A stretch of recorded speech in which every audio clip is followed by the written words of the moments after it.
ವಿಶ್ವವಿದ್ಯಾಲಯ ಧನ ಸಹಾಯ ಆಯೋಗ ಯುಜಿಸಿ ಪ್ರಕಟಿಸಿರುವ ಕರಡು ನಿಯಮಾವಳಿ 2025ರ ಕುರಿತು ಚರ್ಚಿಸಲು ಬೆಂಗಳೂರಿನಲ್ಲಿಂದು ದೇಶದ ಎಲ್ಲ ಉನ್ನತ ಶಿಕ್ಷಣ ಸಚಿವರ ಒಂದು ದಿನದ ಸಮ್ಮೇಳನ ಆಯೋಜಿಸಲಾಗಿತ್ತು. ಈ ವೇಳೆ ಉಪಮುಖ್ಯಮಂತ್ರಿ ಡಿಕೆ ಶಿವಕುಮಾರ್, ಗೃಹ ಸಚಿವ ಡಾ ಜಿ ಪರಮೇಶ್ವರ್, ಉನ್ನತ ಶಿಕ್ಷಣ ಸಚಿವ ಡಾ ಎಂಸಿ ಸುಧಾಕರ್ ಸೇರಿದಂತೆ ವಿವಿಧ ರಾಜ್ಯಗಳ ಪ್ರತಿನಿಧಿಗಳು ಭಾಗವಹಿಸಿದ್ದರು. This conclave is the first of its kind 2025 and grading of higher education institutions. They are given in all disciplines, the composition selection committees, all these designations again, their selection committee is different.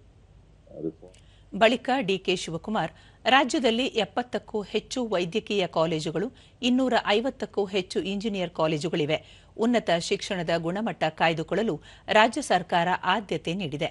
ಜಾಗತಿಕವಾಗಿ ಸ್ಪರ್ಧೆ ನೀಡಲು ರಾಜ್ಯ ಉನ್ನತ ಶಿಕ್ಷಣ ಇಲಾಖೆಯು ಸನ್ನದ್ದವಾಗಿದ್ದು, ಈ ನಿಟ್ಟಿನಲ್ಲಿ ಕಾರ್ಯಪ್ರವೃತ್ತವಾಗಿದೆ.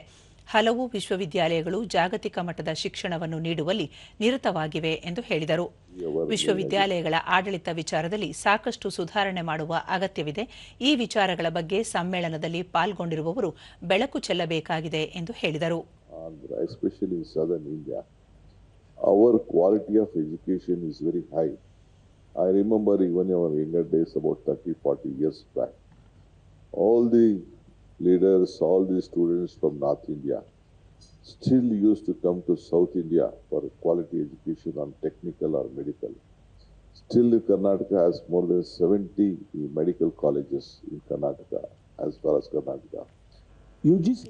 ಡಾ ಜಿ ಪರಮೇಶ್ವರ್, ಶಿಕ್ಷಣ ಕ್ಷೇತ್ರ ಕೇಂದ್ರ ಹಾಗೂ ರಾಜ್ಯಗಳ ಸಹವರ್ತಿ ಪಟ್ಟಿಯಲ್ಲಿದ್ದು, ಪ್ರಾದೇಶಿಕ ಹಿತರಕ್ಷಣೆ, ಭಾಷೆ ಮತ್ತು ಸಂಸ್ಕೃತಿ ರಕ್ಷಣೆಗೆ ಒತ್ತು ನೀಡುವ ಅಗತ್ಯವಿದೆ ಎಂದು ತಿಳಿಸಿದರು.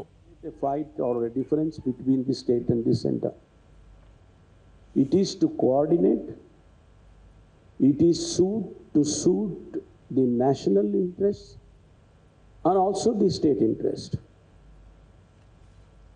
They were talking about funding mechanism. They were talking about teaching.